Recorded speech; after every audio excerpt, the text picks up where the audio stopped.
Price, but we'll see what happens. We're 46 days away from that game. That is our Heather Dinich. Heather, thank you very much. Another team that took the podium today, of course, would be the Georgia Bulldogs. And Kirby Smart had about as good of a start to his coaching career as almost anyone we've seen in major college football. And on that note, it's a pleasure to be joined by Georgia head coach Kirby Smart.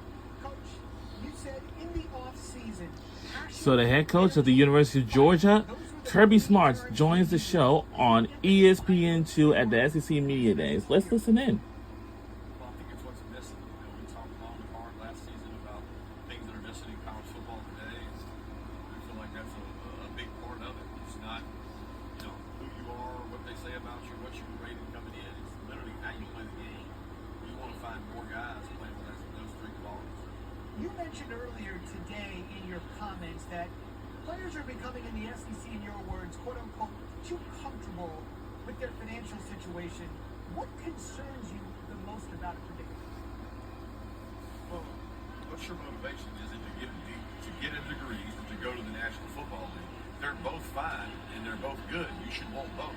But if you're not actually passionate and have fire and energy to do either, you're just treading water. You're comfortable because the NIL success is not sustainable forever. Like, the kid's not going to stay on the roster and keep making money forever. He eventually has to go get a job, or he has to go to the National Football League. And we want our kids to stay hungry and be in pursuit of both those two things: a career off the field and a career on the field.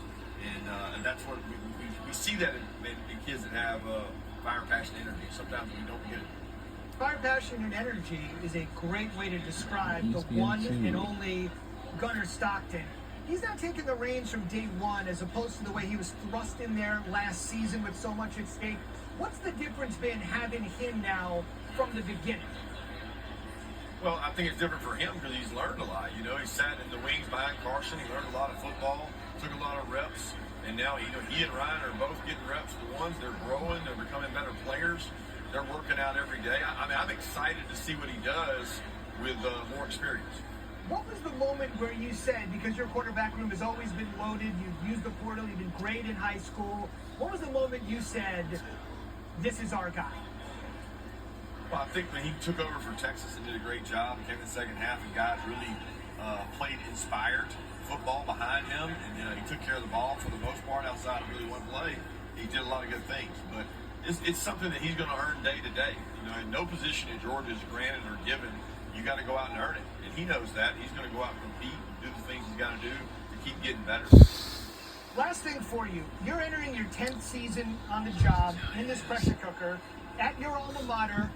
You are a Georgia kid to boot. In all, what has being the head football coach of Georgia personally meant to you with that backstory? Well, it's self-gratifying. Georgia got me where I am today, so this is my opportunity to give back. Both my wife and I played college athletics, amateur athletes there at Georgia. It meant a ton to us to be from Georgia, and now we're giving back to Georgia. And that's a day, every day I wake up, I get a chance to better the community I grew up in. Yeah, you referenced in your comments earlier today the 9 great years you spent at Alabama. It's been 9 great years at Georgia.